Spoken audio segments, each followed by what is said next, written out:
Okay, hi, and welcome to Basic Folk, a podcast on the American Songwriter Podcast Network. We have honest conversations with folk musicians, and I am your host, Cindy Howes. Thank you. Thank you for joining us today.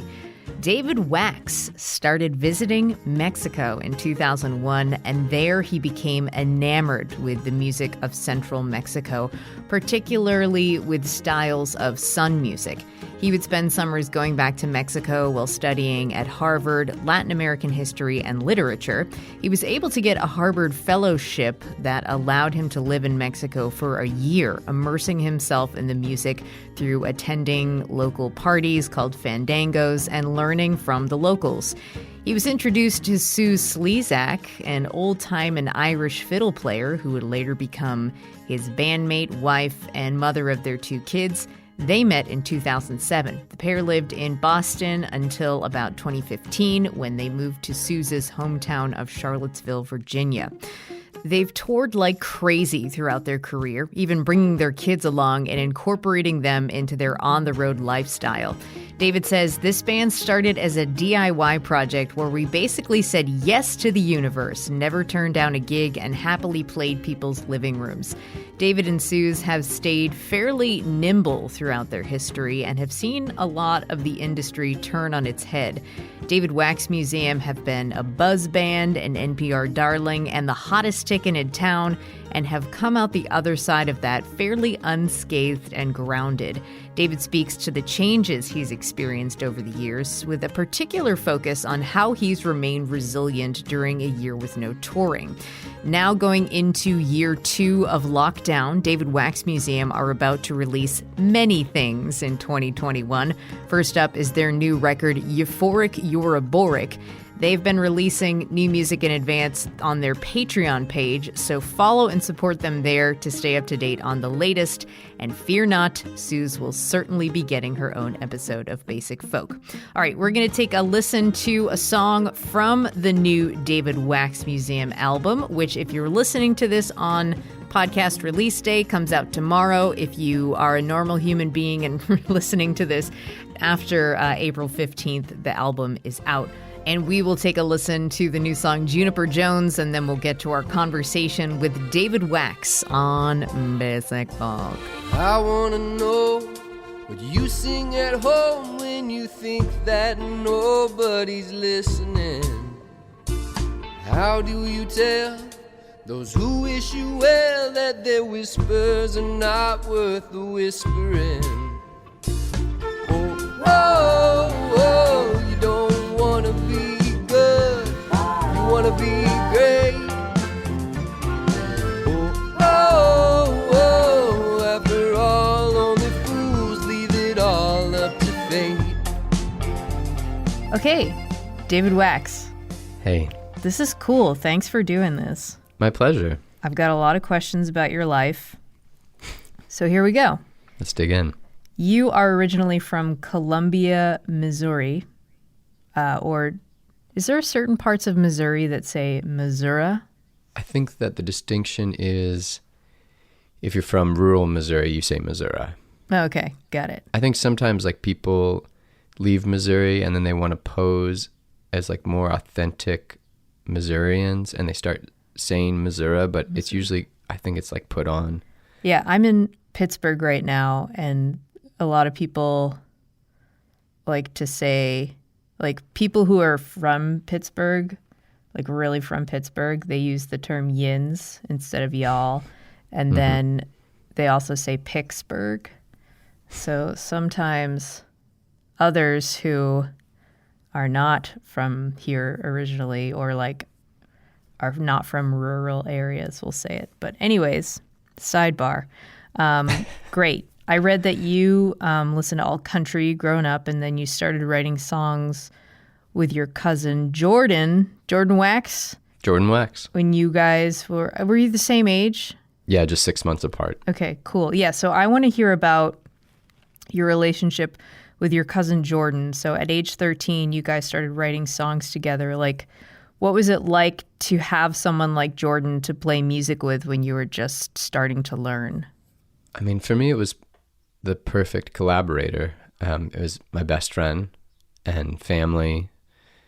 we already had we had a creative relationship already before we started writing songs. We wrote short stories and directed like home movies before we got into music.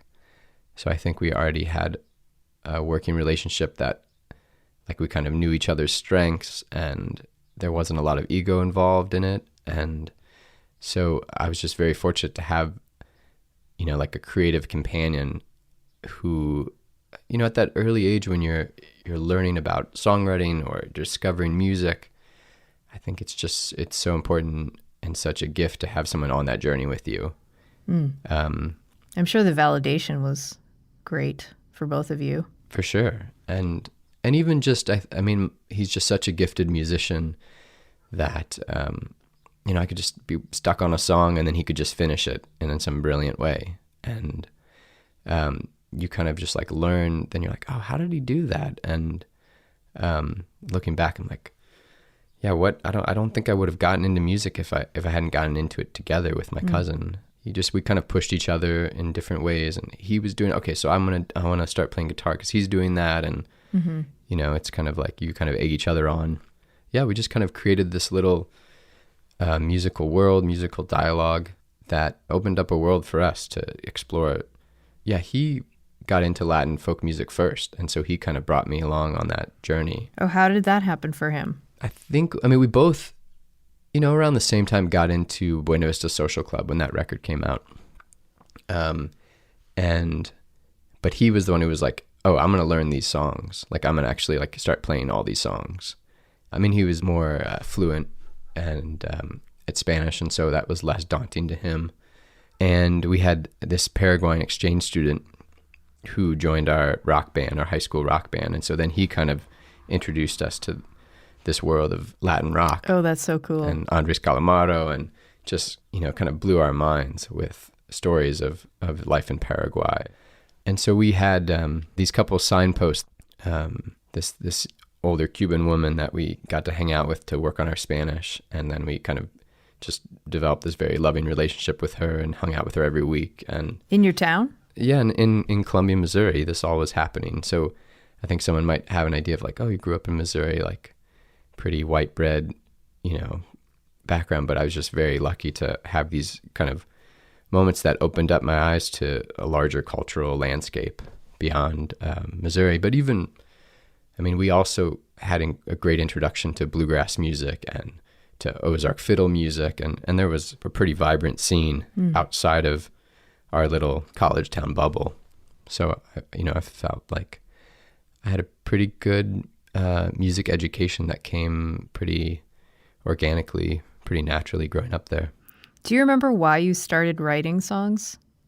Partly it was hearing Rocky Raccoon. And I think just hearing the Beatles do it, some of it's just like falling in love with the White Album and like, oh my God, like music can do that. You can like take someone on this journey through each song, and it's so transportive. And I always think it's so interesting because it's like Paul McCartney imitating like rural American folk music with that song. But for something about it, when I was 13, that was like my gateway drug into American folk music. And I don't know, that record is still just a touchstone record for me. Sure. When I think about recording music. And Rocky Raccoon is such a weird, it's so funny that you're like, that's what it made me want to write songs. It's like such a weird song. Yeah. I remember listening to it, like just being like, what does this mean? It's one of those great, it's a story song. And I think that's also a way to get into it when you're younger and you're just like, who are these characters? Like I want to know more about these guys. Like what's the there's so much that's left unsaid, and you kind of like paint this picture in your mind and you're on this journey with it. I think also Jordan's older brother, Mark Wax was in a punk rock band called Pastor Paul, and we went and saw him play, and we were like, he doesn't really sing very well, and he doesn't really play guitar, but he looks so cool, and he's in a band. And we actually study music. We can do this. Like if Mark can do it. And Mark also happens to be this extremely charismatic performer. So he made it look easy, and he kind of could inhabit that role at a very young age of like being a punk rock star. Wow. But we had that template of the older sibling. Yeah. You know, that was kind of like doing it, made it look cool too. And we're like, oh yeah, we can do that. Do you have an older sibling as well? Yeah, also very musically inclined. My older brother was a really serious, and still is a very serious jazz guitarist. Cool. And so they paved the path pretty clearly for us. It made it easy to follow in their footsteps. Right, because you and Jordan are now jazz and punk musicians. Exactly, yeah. You don't know it, but secretly. If you really listen. So I read that after high school you went to a very interesting place, Deep Springs College in California. It's like a working farm as well as a college with, like, you said 26 boys were there, and I read that like there's no more than 30 students at a time. So it's been like 20 years since you were there, but it sounds absolutely wild. What have you taken with you from that wild experience?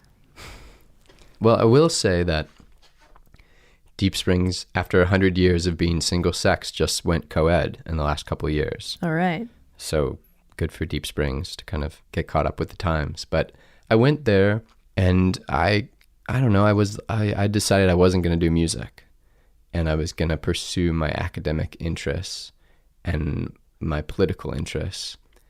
But, you know, being in this academic environment that I loved, I still just wanted to play music, and I just found I came to understand my role as a musician in a small community and value it more than I had growing up in Columbia.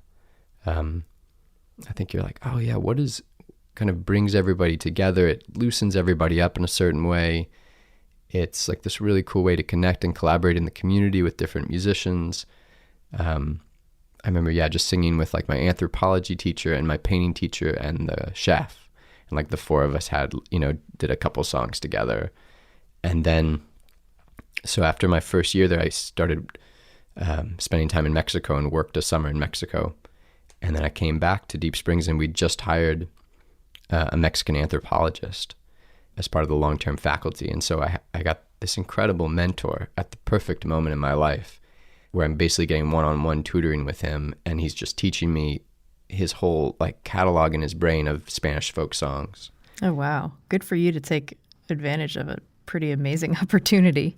Yeah, I just felt so lucky. It's just like when a great teacher comes in your life at the perfect moment, when you're just like, your brain's on fire with new ideas. And like, I'd just been living in rural Mexico and was trying to make sense of my experience. And then I just was so fortunate to meet Gary Gosen at that moment. So if you could like contrast the different ways in which you absorbed the music of Mexico, in terms of like, you lived in Mexico for a year and you spent summers in Mexico, going to fandangos and like actually like living it versus like learning it in an academic setting. Yeah, I mean, I never, even though I learned so much from Gary Gosen, it wasn't done in an academic way. And I don't really have an ethnomusicological background at all. I always was interested. I studied Latin American history and literature.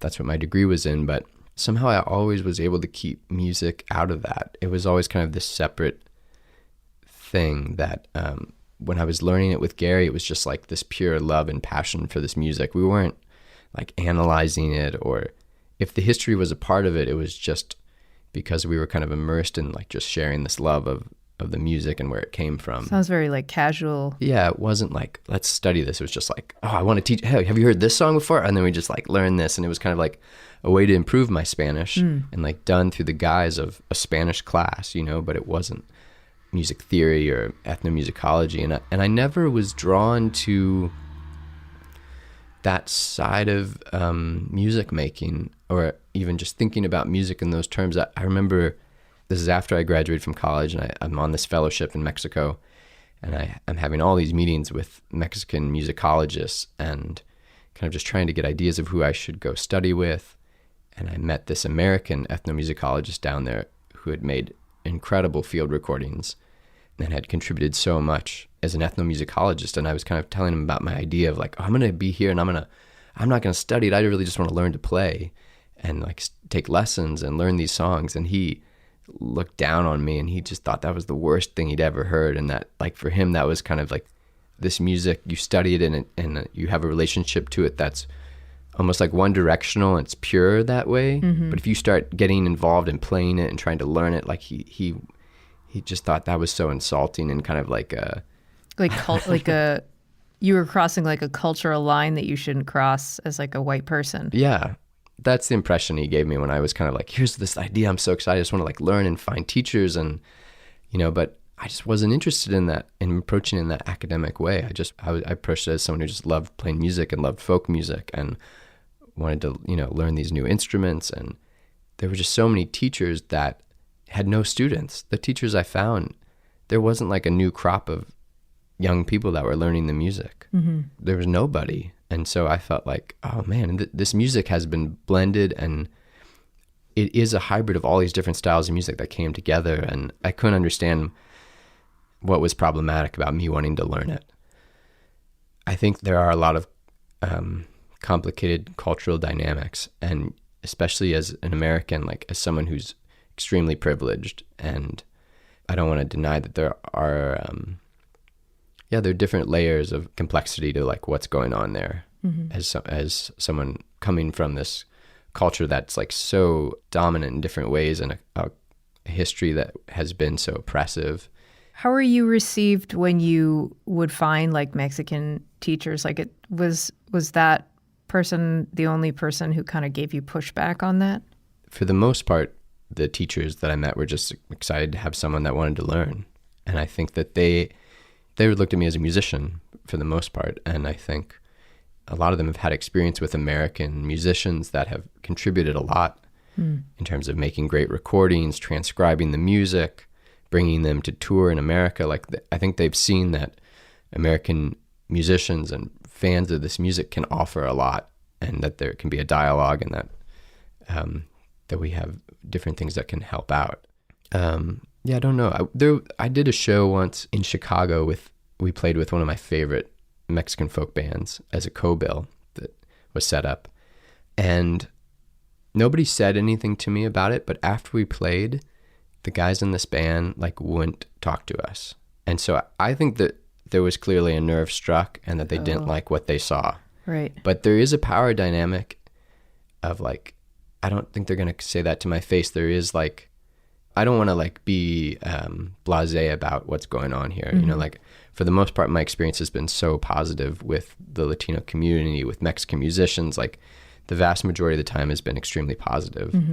But I remember that moment. It just sticks with me, where I'm like, I just, and maybe it's like this internal, like my own self-doubts about it, or those are instincts. Don't ignore your intuition. Yeah, or just like, there's something, this did not sit right with those guys. They're not happy with what they heard. Yeah. And those guys are younger, and there's a lot going on with their relationship to the music and coming and touring in America. I've had other experiences more recently with Zenan Zeffirino, who's one of my favorite son jarocho musicians, who played in this seminal band called Chuchumbe, and he's been back and forth a lot between America and Mexico and Canada, and teaching workshops. And he was playing and collaborating with Radio Jarocho, this New York band that plays son jarocho, and we had them open some shows for us in the Northeast.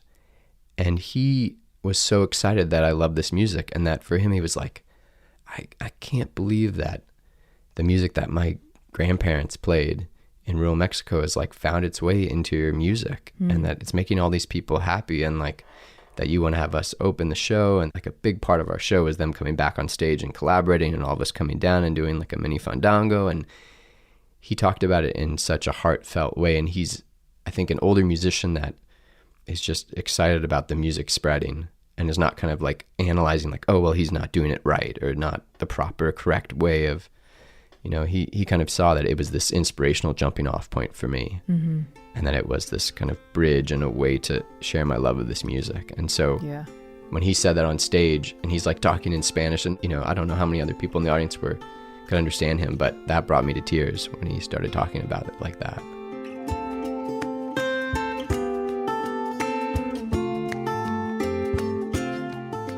You talked about the fandangos that you've played at. Can you talk a little bit more about what those were like, and how did you see those directly impacting the way you perform and connect to an audience?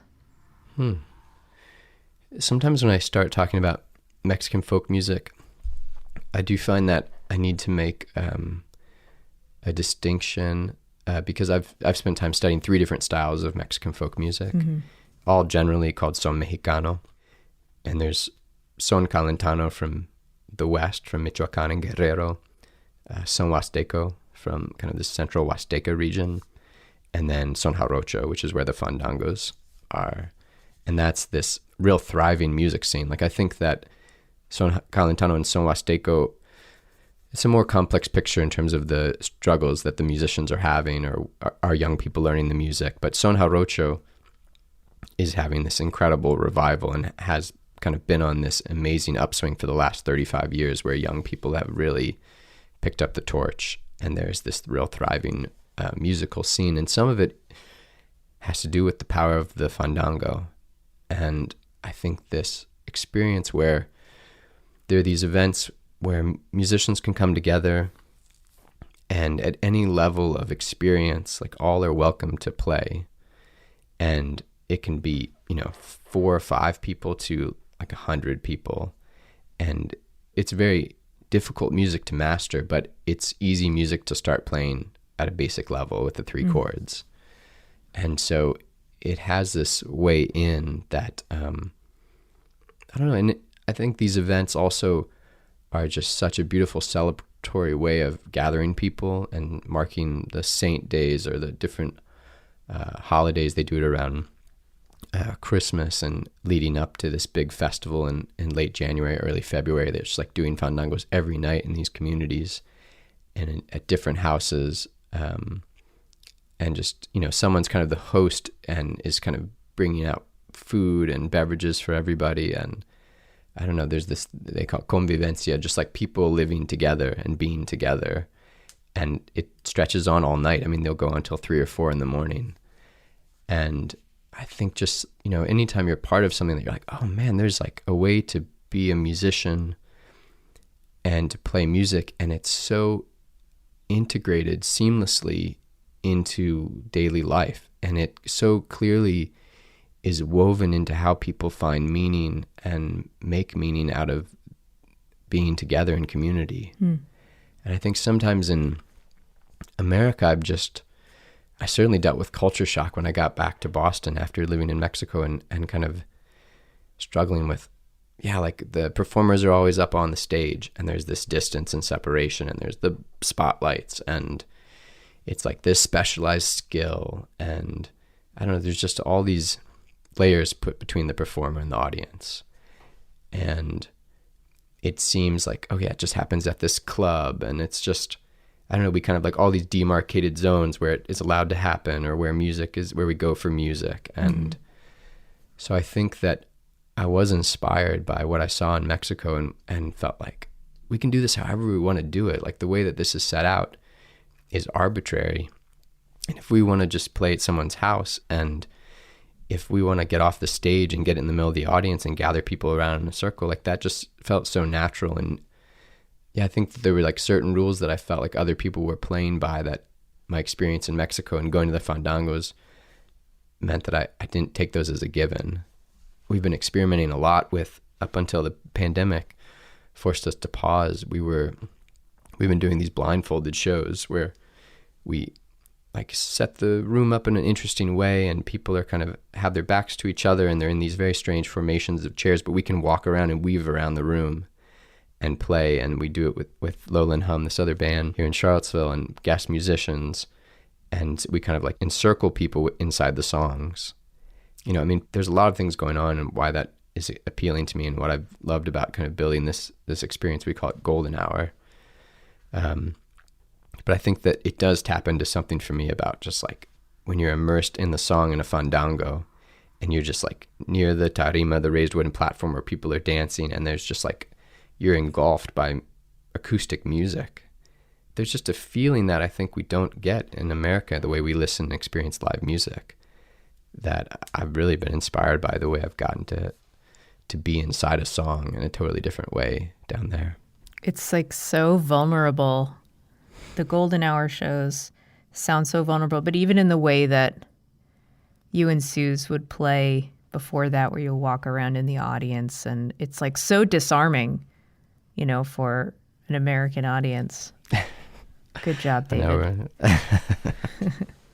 right? So I have a question about academia, which I know that you do not miss that world, but you had thought that maybe you would be an academic in your career. In fact, like before the band took off, you were like teaching a sociology class at Harvard. That's not the question.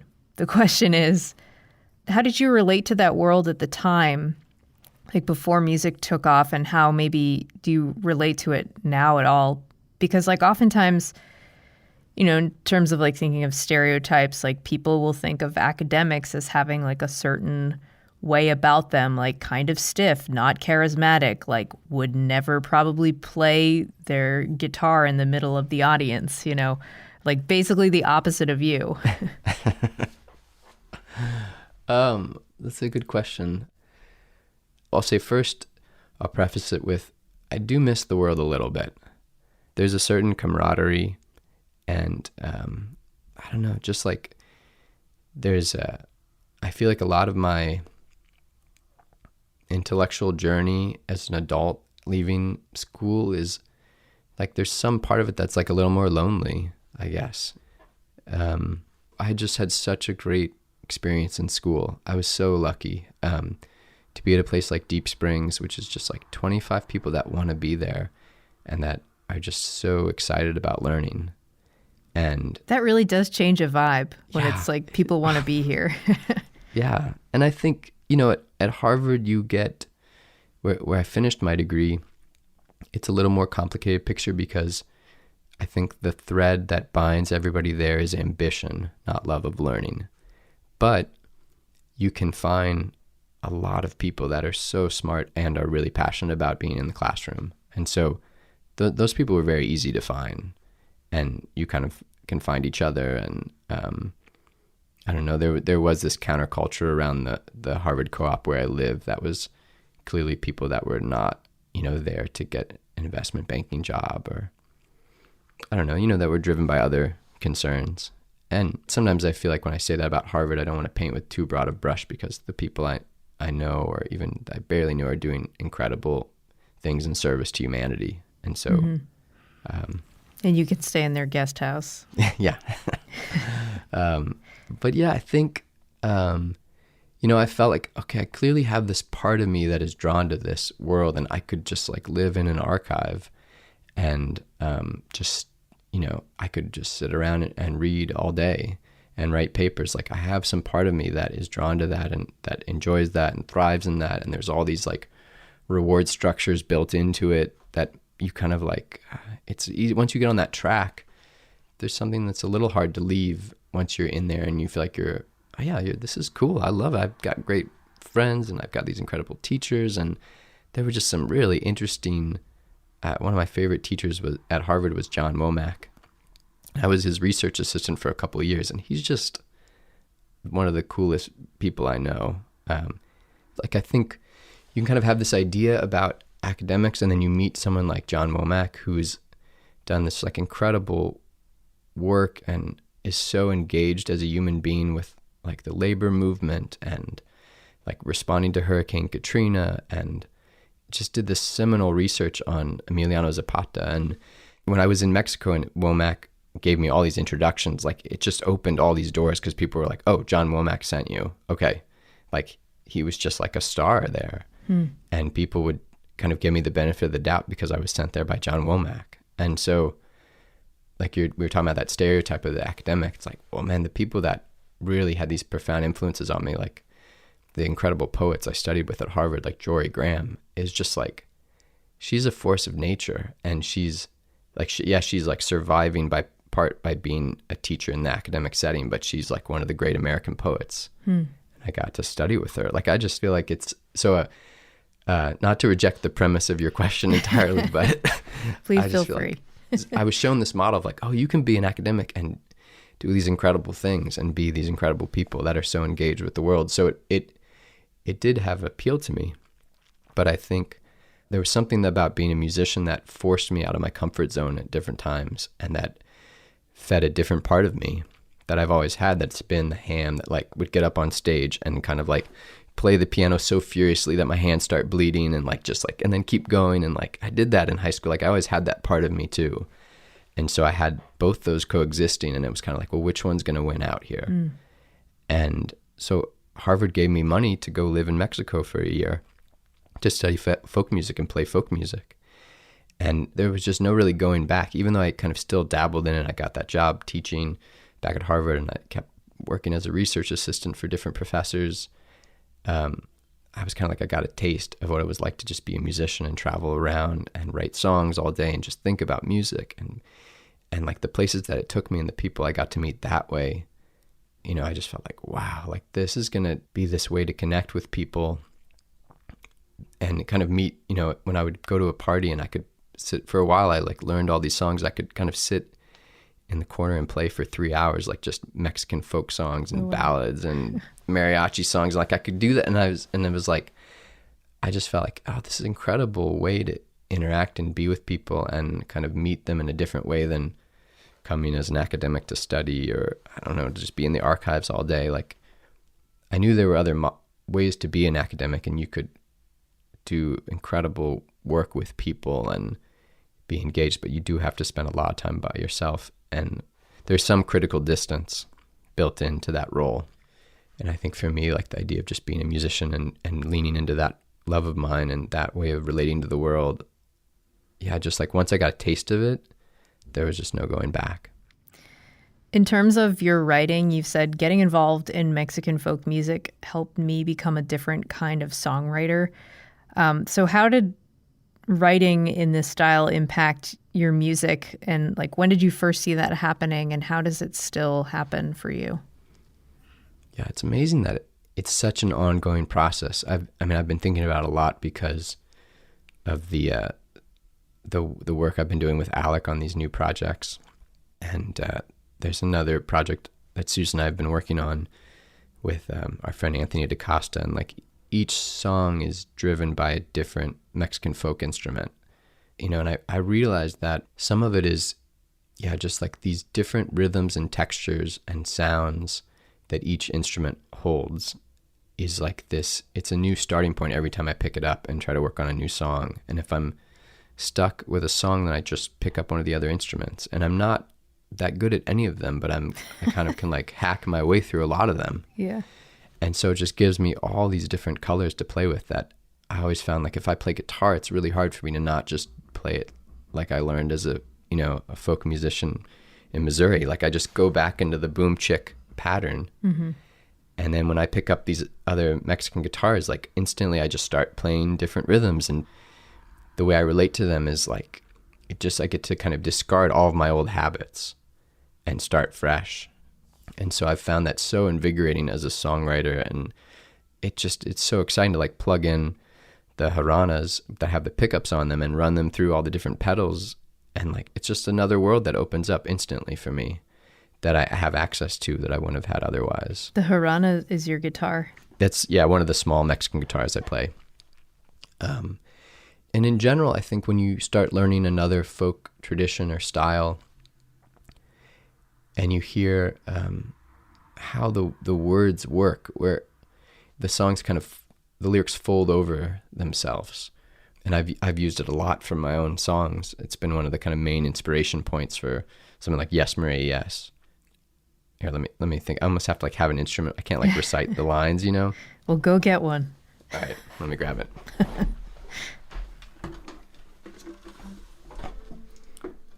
All right, I always find that this Yes, Maria, Yes is such an easy example, but Guest House is a great one as well.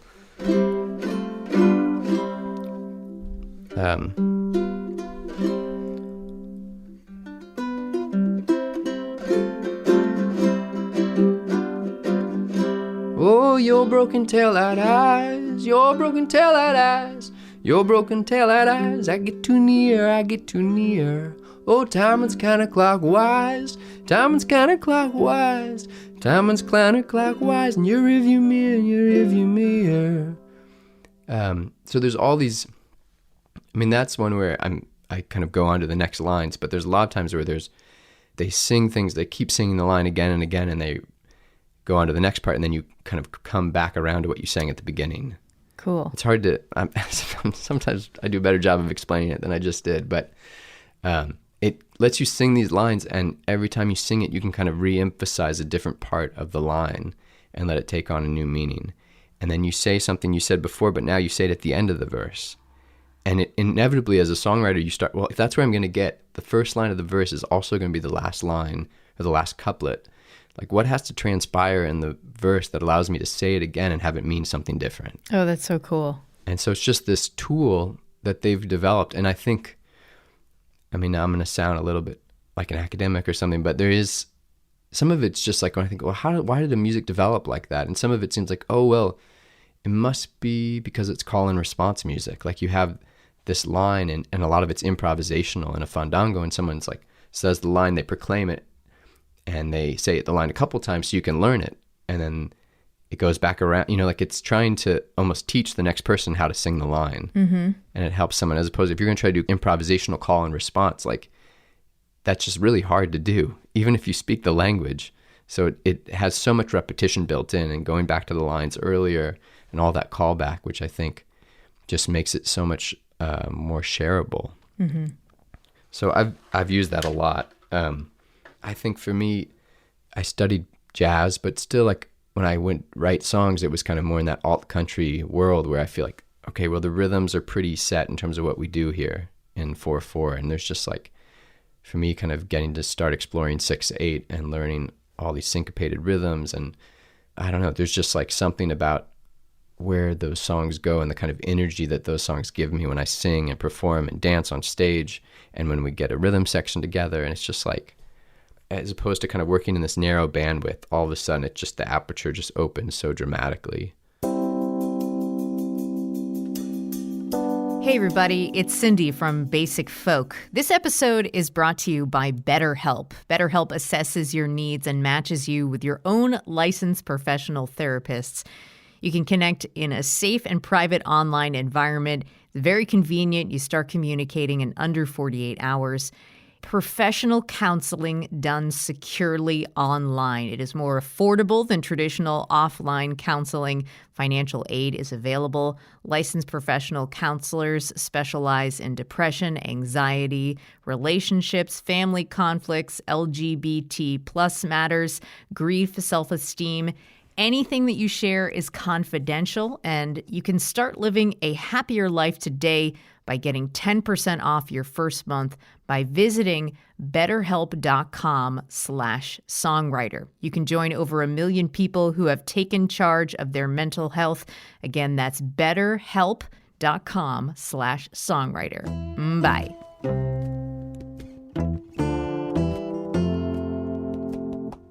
All right, let's talk about Suz. All right. You and Suz were introduced to each other in 2007 through a mutual friend. You were looking for a fiddle player. She plays the fiddle. Her background was like old time Irish, a little bit of classical. What was it like for you when you first played and sang together, and how have you made each other better musicians? It was pretty magical from the beginning. I mean, I never had a female collaborator. It'd always been my cousin Jordan. And so I think instantly, like, there's just a different, I don't know, you're coming at it in a different way. I hate to kind of like stereotype men and women, but I think there is something, and maybe it's just, I think it's so beautiful when it really works, because I don't know, like your way your voices blend is just different. And for me, like, we just started singing these songs, and it was like, whoa, these songs just feel so different to sing it as a duet. Like when a man's singing about a woman or singing to a woman, but to sing it as a duet, all of a sudden it just like, it has so much more depth, and it has a richness to all the lines that wasn't there earlier. You know, I think that I fell in love with, like, in high school, listening to Graham Parsons and Emmylou Harris. So that was kind of this like ideal in my mind that I never thought I would ever get to experience, you know, like to have a man and woman sing together. And like, I don't think Graham Parsons has that great of a voice. He's amazing. I love him so much, but it's not, that voice is not what draws me in, but it's like the way Emmylou Harris sings with him that makes his voice really, for me, like feel compelling. And so I think for me to start singing with Susan, like to feel that same thing where I'm like, oh, this is a sound, the two voices together, and the way that she is just such an incredible harmony singer and is like, knows how to support me at different moments and like is breathing with me and is like so synced up. It's like all of a sudden you just become more aware of yourself as a singer.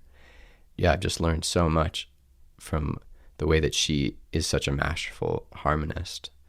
Yeah, I don't know. I mean, now I think sometimes it's hard to break it down into a coherent narrative because it's just like, I'm just such a more, I feel like, sophisticated and sensitive musician because of her and because of working with her for the last 12 or 13 years. I don't know. It's not without its like complications like any kind of working relationship, but we've loved just this last year of working together from home, and we've been making a couple records here in our home studio, and so we've just been able to kind of explore all these different sides of collaborating that feel like, oh my gosh, like we've been working together for 12 years, but it's like, it feels like all of a sudden we've just realized that there are 10 other different ways for us to collaborate and work together. And I think that's just a testament to two people who love each other and that are kind of like growing and then growing together and kind of in dialogue in all these different ways in their life. And there are things that I've been learning more about. Kind of, I've been working on singing harmony to her more in the last year than I've ever had in the last 12 years. And so I'm learning a lot from her there. And this one project we're working on now is kind of like, what's the most effortless part of music for each other? And then we kind of like try to build a song like really playing to each other's strengths. Mm-hmm. I mean, to some degree, maybe we've been doing that all along, but now we're really explicitly doing it where it's like, all right, I'll come up with this pattern on Mexican guitar and start playing it, and she'll come up with this beautiful melody, and then I'll write a bunch of words, and then she'll sing her part, and then she'll double it, then she'll harmonize, and then she'll do another harmony, and then she'll do some other like alternate harmony, and she'll do those all in one take, basically. Like it's just, she knows where all those things are, and that would take me like 4 days to figure out for myself, you know? So we're making this new record that's in that world, and it's just like, maybe also the pandemic, you like kind of really have to rely on your whatever your home unit is in a different way. Yeah. Being in Charlottesville, which you guys moved to in 2015, you've got 2 kids, Suz's parents are there. What has this pandemic year been like in terms of like being and living in your town, which you've been on the road doing like crazy big tours, little house concerts, club gigs. Your kids have been on the road with you, but now you're home. And also in particular, like being in Charlottesville, like your previous record, Line of Light, had songs in reaction to the white supremacist rally that happened there. Like, how are you connecting to where you live in different ways? Yeah, I mean, in some ways it's so focused on this like little plot of land that we live on. And some of that's just the nature of, you know, taking the social distancing seriously, and kind of because we're interacting and relying on Suz's parents for help. We're just trying to be uber careful about kind of who we're interacting with, and partly because of Suz's like deep love of gardening and like wanting to kind of really develop this land that we're on, even though it's like in the city, like it's not a rural place, but it's like we're trying to like make it, especially Suz, like make it a world on this little acre of ours. And if it's even that, it's probably not even that acre, but it's felt like so hyper focused in this, like in making our home life and like each room a little more cozy. And for me, kind of like making this little attic room like a real studio for us to do the live streams and to make these records. And for Suz to have like a writing room for her writing projects and art projects. Yeah, so a lot of it has been really focused. It's like, I guess we're in Charlottesville, but it's almost like we're the most removed from Charlottesville in some ways than we've ever been. Oh, wow. Because we're so home focused, but it's like, that's felt like such a gift, because even when we get home from tour, I was realizing like, oh yeah, I'm just like, I'm still going out. We're going out a ton, like, because that's one of the great things about Charlottesville. There's these amazing music venues that are just down the street from us. Mm-hmm. And so many people come through town. So we're just hosting people all the time. We're like out at shows, hanging out afterwards shows, you know, like we have a very social outward life even when we're home. And so for us, it's been such a gift to be inward focused and still and burrowed in and kind of really rooting into one place. Okay, the band started as this DIY project where basically you said yes to everything. You never turned down a gig. You played in people's living rooms, and you've stayed seemingly like fairly nimble, you know, from a outside perspective throughout your career. And you've seen like a lot of the industry turn on its head, probably like several times over. Like you've been a buzz band, an NPR darling, the hottest ticket in town. And you've kind of like, from, again, an outsider's perspective, it seems like you've come out of the other side of that, like fairly unscathed and pretty grounded. But David, I would imagine that you have like a lot to say about the changes you've seen in your career, like particularly in this last year. One of the things that I'm cognizant of is that it's been a really hard year for a lot of people. And so I try to be mindful of that when I talk about it.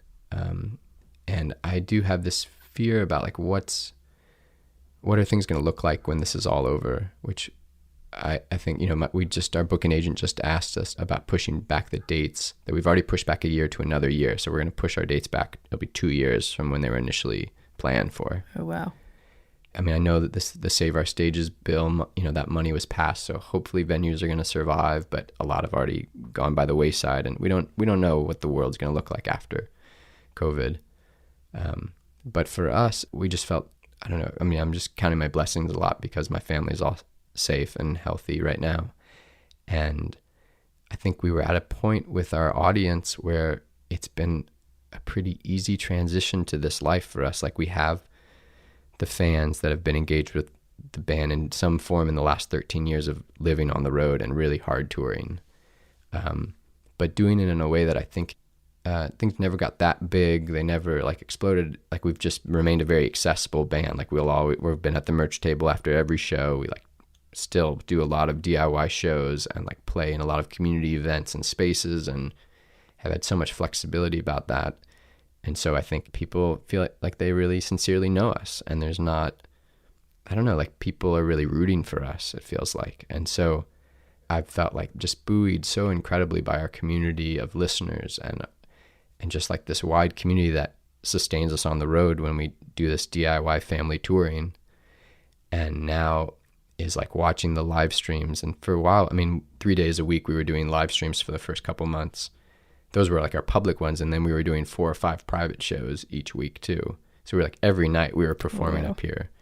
And it was just like this way for us to stay connected, to sustain ourselves. And like, just because it felt like, what else are we going to do? Like we don't know when we're going to get to do our thing again. So this is just like, this is our new normal. So let's just like dig into this. And, you know, we're also just so fortunate that technology has come along at this perfect moment for us to like have high-speed internet in our house and be able to like do these streaming shows, and people just Venmo us money, and for the Patreon model to kind of already be like, there's some history there. And so, I don't know, I'd had all these excuses for not doing it, but now it's like all those excuses melt away and you're like, all right, we're going to do the Patreon. We're going to live stream every week.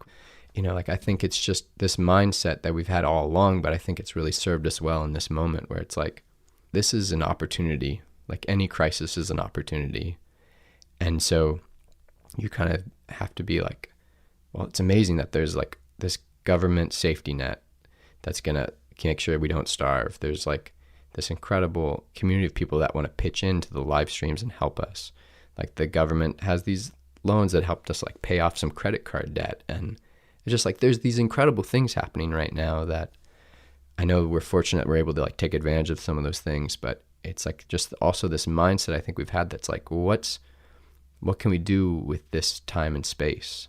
And I think a lot of musicians I know have just, we were running ourselves ragged on the road, and so much time spent on the tour logistics and all the stress around promoting the shows. And even for a smaller band like us, like just supporting so many people on the road. And like, we were just lucky if we came home from a tour with anything in the bank. I mean, because, you know, once you have the kind of like all the people you want to take care of in the band and all the team that helps you book the shows, and just like the expenses of keeping a group of 10 people on the road, it's a lot. Right. So like for us to like be able to just do these shows from our house and no travel and like put our kids to bed and then come up and do a show and not have any expenses for the show. I mean, it's been amazing. And, like I said, I think we were just lucky that we had been at it for so long, that we had that relationship with the fans already, and people knew us and knew our music, and that because it's a partnership, there's just like, there are nights where I'm not feeling that great, and Suz just is kind of like putting on an incredible show and engaging with everybody in the audience, and like making, I think, people feel like that we're together in this new weird way. I just feel like we've learned and grown so much as a musician this year in terms of all the songs we've learned, and just trying to keep the live streams fresh. Man, Suz is a star on the stream. Yeah. I gotta say, she knew immediately how to do it. Yeah, she's just such incredible ease with it. I think that's been a big part of our success, that she just kind of like, all right, we're here. All right, she can just talk, and yeah, like I have all these things I want to talk about and share, and like, yeah, I mean, she's always had that gift with the audience. I think that's so disarming. That's just like, all right, we're here together, and it's like, how can we serve you guys? How are you doing? Like, what's going on? Like, it's just this way, I think, that's allowed us to be successful, because it's just who she naturally is. Mm-hmm. And I think it lets people kind of be more vulnerable with the music and the band. I got to tell you, talking a little bit more about how much I love Suz. I was watching this video of you guys when you were visiting China as like international ambassadors, and I started like literally like crying when she was talking about what she felt like you guys were doing there. Here, I wrote it down. She said, I think in some ways, being musicians, we do embody the American dream of pursuing happiness. I think it's important to see models of people pursuing things that aren't the society's norms, to show another way. And I was like, oh my God, that's so beautiful. And then at the end of the video, she starts crying because she's like sad that she's like leaving all these friends that she's made in China. And I'm just like, Suz is just like the most wonderful person alive. I'm sorry, David, she is. Yeah, no, I know it. I mean, I count myself lucky every day that I'm married to her. So, I mean, we just got the final mixes for her new record, and I'd love for you to set up a time to you guys to really dig into it and to hear her side of all this. That goes without saying. We're used to doing joint interviews and sharing the mic, but there's I really want to have this opportunity for her to like really go deep on this record with people, and it's such a gift. It's such a beautiful work of art that her and our friend Anthony DaCosta made.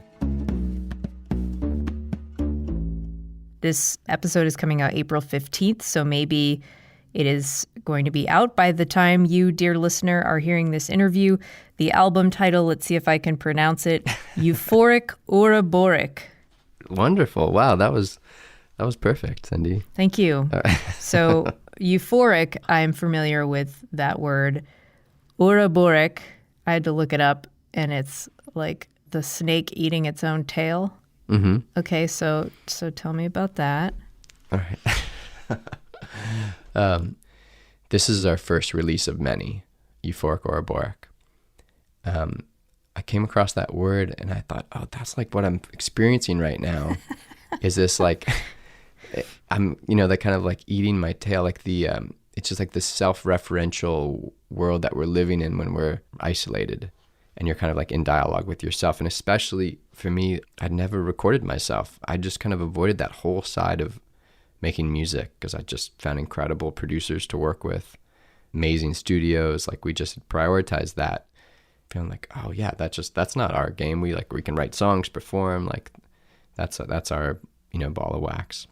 So then I worked on a song with Alex Spiegelman, who's been a longtime collaborator of ours since the very early days. Previous Basic Folk guest, too. Wonderful. Yeah, just an incredible person, musician, collaborator. Yeah, so much love for Alex Spiegelman. So he reached out and he's like, that song we did in my studio in Brooklyn, like I've been working on it, and maybe we could do something remotely, and we could kind of send stuff back and forth and do some more tracks. Like I have time and availability now. I'm home, and I've loved what he's done as a producer with the Anna Agee stuff and all the Cuddle Magic music and magic of that band. He was down in Richmond finishing up like our next big kind of like big full band record that is all done now, and he was just like such a joy to be in the studio with for a couple of days, and just has so much to offer. So I was like, yeah, I'd love to work with Alec. That sounds amazing. And so we started working on Euphoric Ouroboros. And yeah, so there was this sense of like spending all this time learning how to comp my vocal, listen to my vocal, listen to my, like, have to kind of like really lay yourself bare in the home studio environment. You're like, oh, I can't play electric guitar. Like, what am I doing here? But then you're like, okay, I'm going to figure this out. I'm going to learn the part. I'm going to sing harmony with myself. Like all these things that have, like, I would never do in a studio because it was on the clock or we were paying money for it, or you rely on other people and their skill set. But here it's like this little self-referential world, even though I'm, doing it all with Alec and with Suz, but so much time alone in the studio. And it felt like, well, but there's something euphoric about that for me. Like, I'm loving it. And I feel like I'm just kind of like every day blowing my mind and like, I just did that. Or like, like you kind of have this experience of like, it's not like the snake eating its tail, like sounds like real dire, but it's like, no, there's something celebratory about what's happening here for me. And I feel like a kid at the candy store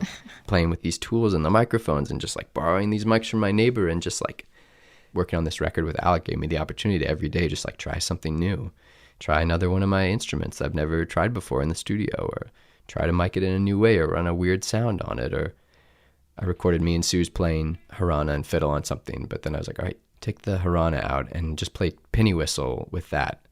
And then we started like building a track, and he's like, okay, now you're going to build this track as if you don't play anything. Like you're just going to like assemble it, like all the different little loops we've made, and you're going to try to assemble it and then start singing over it. And, I've been doing this since I was 13, and I'd never written a song like that.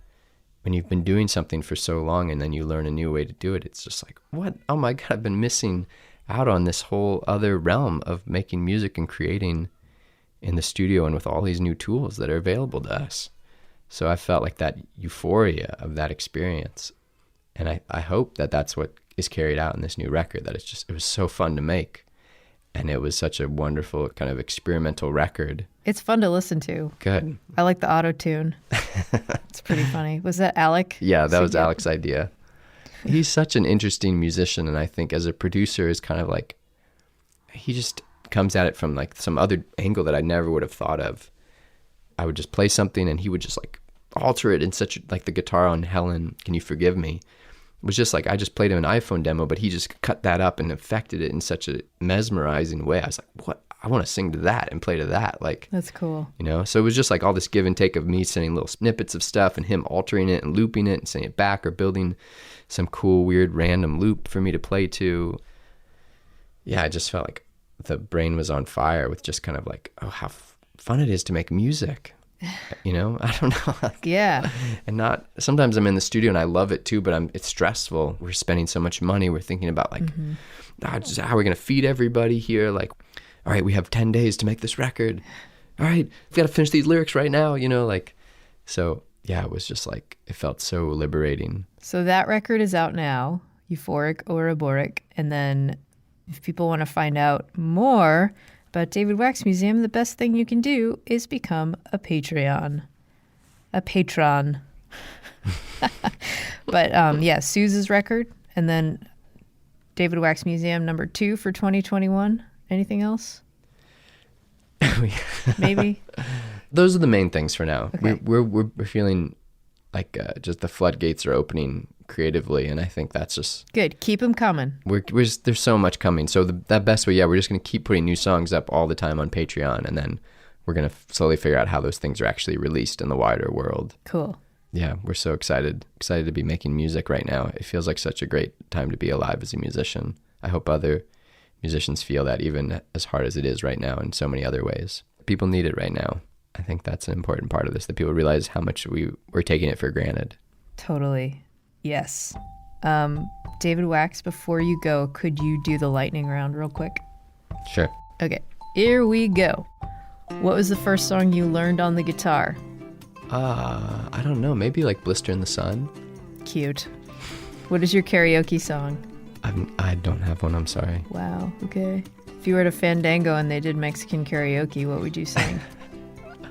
Ella. Okay. By Jose Alfredo Jimenez. That's like a mariachi classic. They wouldn't play that at fandango, but that would be my choice if I were like at a cantina karaoke bar. I love that. Dogs or cats or something else? Dogs. You sure?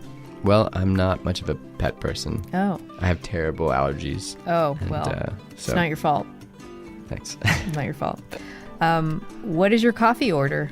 Just the darkest roast possible and black coffee? I have it with oat milk. Oh. Delightful. Who is your first celebrity crush? Oh, there were so many as a kid. I can't think of who the first one was. Probably like Michelle Pfeiffer. That's a good one.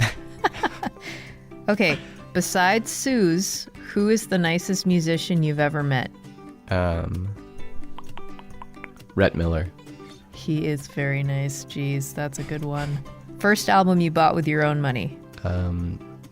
Aerosmith, the one with the cow on the cover. Others.